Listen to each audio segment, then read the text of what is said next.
আসসালামু আলাইকুম দর্শক, আশা করি সবাই ভালো আছেন। আজকে আমি আপনাদেরকে দেখাবো মটন বিরিয়ানি রেসিপি। এর জন্য আমি 4টে বড় বড় পেঁয়াজ কুচি করে নিয়েছি। নিয়ে সাদা তেল গরম করে একটু লাল লাল করে পেঁয়াজ বেরেস্তা করে দেবো। আর কিছু পেঁয়াজ রেখে দিলাম, এটা মাংস রান্নার জন্য। পেঁয়াজগুলো একটু লাল লাল করে ভেজে নেব।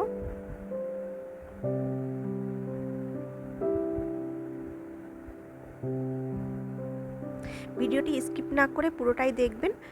যতটা ছোট করার করেছি, এর থেকে ছোট করলে আপনারা বুঝতে পারবেন না।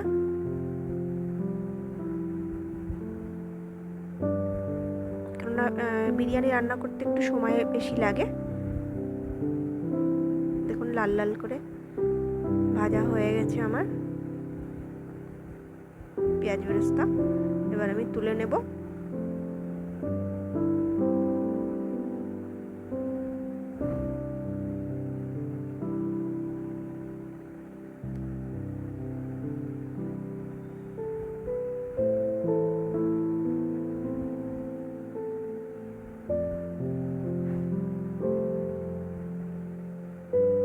এবার ওই তেলের ভিতর আমি আলু কেটে রেখেছি, সেই আলুগুলো ভেজে নেব।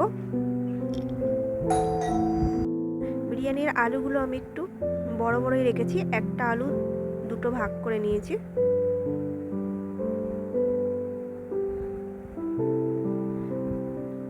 লাল লাল করে ভেজে আমি তুলে নেব।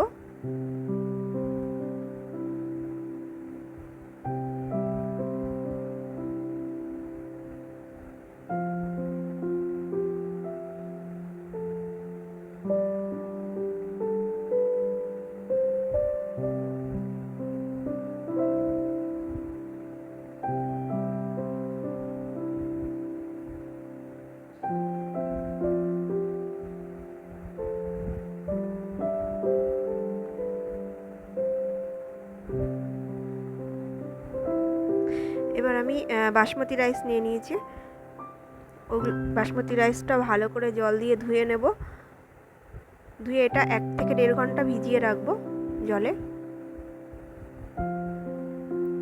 তারপর যে পেঁয়াজগুলো রেখেছিলাম ওগুলো লাল করতে দিয়ে দিয়েছি একটা প্রেসার কুকারে মাংস রান্নার জন্য। এবার আদা রসুনের পেস্ট দিয়ে দিলাম, ধনের গুঁড়ো দিয়ে দিলাম, ঝালের গুঁড়োটা দিয়ে দিলাম, মিট মশলা আর গরম মশলাটা দিয়ে দিলাম, হলুদ গুঁড়ো দিয়ে দিলাম। জল দিয়ে একটু ভালো করে মশলাটা কষিয়ে নেব। এবারে মটনগুলো দিয়ে দিলাম, দিয়ে ভালো করে কষিয়ে নেব।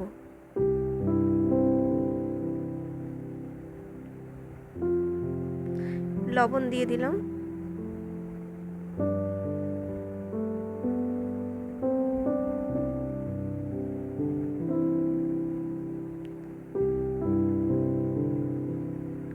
মাংসটা বেশি সিদ্ধ করলে হবে না, 80% সিদ্ধ করতে হবে, কেননা যখন বিরিয়ানি দমে থাকবে তখনও কিছুটা সিদ্ধ হবে। বেশি সিদ্ধ করলে ভেঙে যেতে পারে মাংসটা। ভালো করে কষিয়ে আমি জল দিয়ে নিচ্ছি। 5 থেকে 6টা হুইসেল দেব আমি।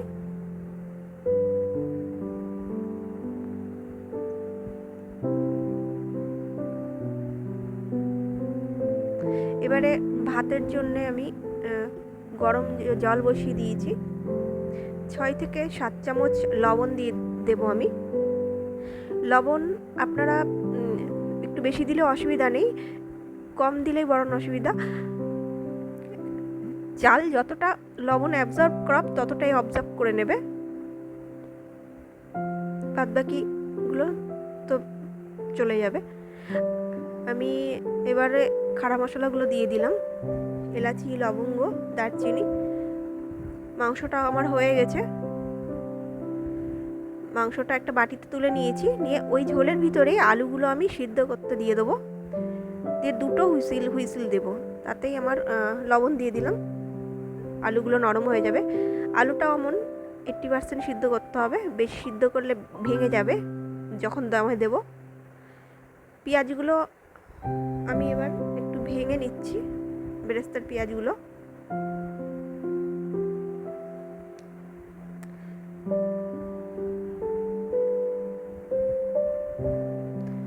জল আমার ফুটে গেছে, টকবক করে ফুটছে। এবার আমি একটু পাতিলেবু চিপে দেবো। পাতিলেবু চিপে ওর ভিতরে খোলা দুটো ফেলে দেব।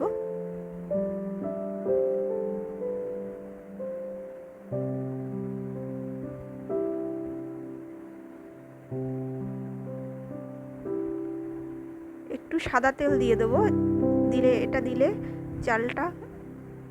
ভাতটা একটু ছাড়া ছাড়া হবে। চালটাও বেশি সিদ্ধ করা যাবে না, বেশি 80% সিদ্ধ করতে হবে। বেশি সিদ্ধ করলে দমে থাকলে আপনার বিরিয়ানি ছাড়া ছাড়া হবে না, পুরো গলে যাবে। ওই জন্য 80% সিদ্ধ করতে হবে, একটু শক্ত থাকতে থাকতে নামাবেন।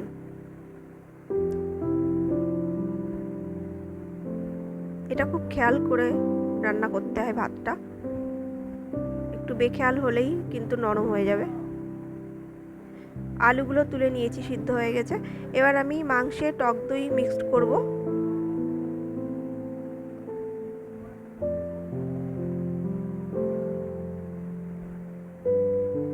এবারে আমি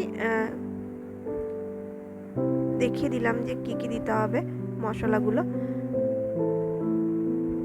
কেওড়া জল, ঘি, মিঠা আতর, আলু বোখরা, বেরেস্তা আর বিরিয়ানির মশলা। বিরিয়ানির মশলাটা হচ্ছে খাড়া মশলা যেটা কিনতে পাওয়া যায়, ওটাই আপনারা নেবেন। নিয়ে একটু গরম করে, তাওয়াতে গরম করে আপনারা মিক্সচারে গুঁড়ো করে নেবেন।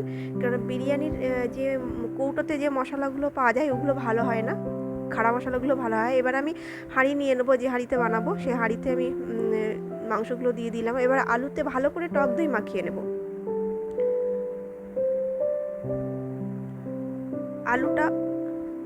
আলুতে ভালো করে টক দই মাখালে আলুটা খুব টেস্টি হয়।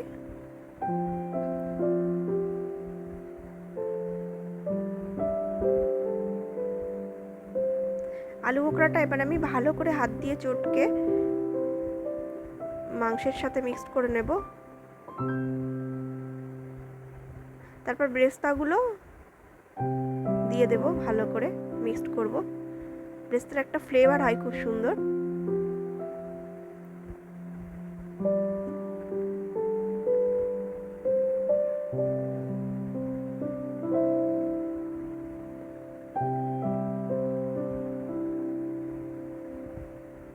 এবার আমি মাংস থেকে কিছুটা তেল তুলে রেখেছিলাম, সেই তেলগুলো দিয়ে দিলাম ওর উপরে, যে মাংসটা রান্না করেছিলাম। এবারে আমি বিরিয়ানির মশলাটা দিয়ে দিলাম। এবার এর উপরে কিছুটা ভাত দিয়ে তার উপরে আলুগুলো সাজিয়ে দেব।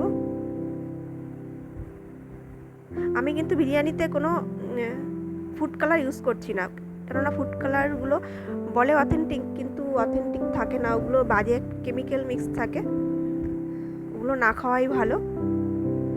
তবুও আমার বিরিয়ানির কালারটা খুব সুন্দর আসবে, দেখবেন আপনারা শেষ পর্যন্ত। এবার আমি বেরেস্তাটা দিয়ে দিলাম আলুর উপরে।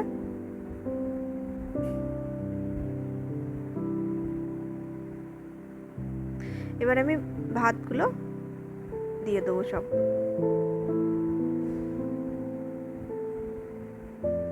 দিয়ে ঠিক করে দেবো, ভাতগুলো সাইজ করে দেবো চারিদিকে ঠিক করে। এবার দুধ নিয়ে নিয়েছি কিছুটা, দুধে কেওড়া জল মিক্সড করব।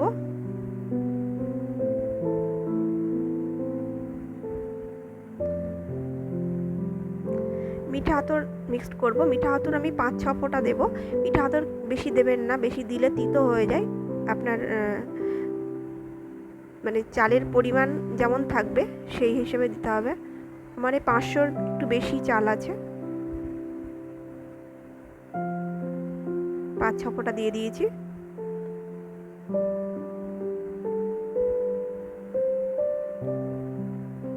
এবার আমি ঘি দিয়ে দেবো। ঘিটা একটু বসা ছিল, ওটা গ্যাসের বসালে গলে যাবে।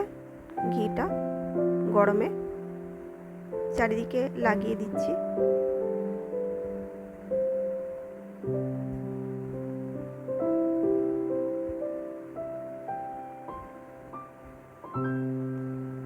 এবারে আমি খোয়া ক্ষীর দিয়ে দেবো। খোয়া ক্ষীরটা দিলে একটু মিষ্টি মিষ্টি হয় খেতে, বিরিয়ানির স্বাদটা আরও বেশি ভালো হয়।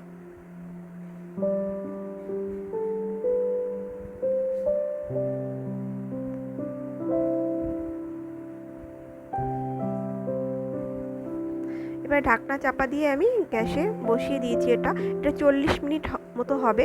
আমি একটা রুটি ছাকা তাওয়ার উপরে বসিয়ে দিয়েছি, তাহলে বিরিয়ানির নিচেটা পোড়া লাগবে না, খুব সুন্দর হবে নিচেটা। তলাটাও আপনাদেরকে দেখিয়ে দেব। বিরিয়ানি আমার রেডি হয়ে গেছে, দেখুন পুরোটা ভাব উঠে গেলে তারপর আপনারা নামাবেন। এবার আমি প্লেটে সার্ভ করে নিলাম। দেখুন বিরিয়ানির কালারটা কত সুন্দর এসেছে, কোনো ফুড কালার ইউজ করিনি তবুও। এবার আমি হাঁড়ির নিচেটা আপনাদেরকে দেখিয়ে দেব, দেখুন কত সুন্দর হয়েছে। আপনারা এমন তাওয়ার উপরে বসিয়ে বিরিয়ানিটা দমে দেবেন, তাহলে বিরিয়ানির তলাটা লাগবে না, খুব দারুণ হবে। আমার ভিডিওটা কেমন লেগেছে আপনারা বলবেন। যদি ভালো লেগে থাকে লাইক, কমেন্ট, সাবস্ক্রাইব করতে ভুলবেন না। আর কেমন লেগেছে অবশ্যই জানাবেন।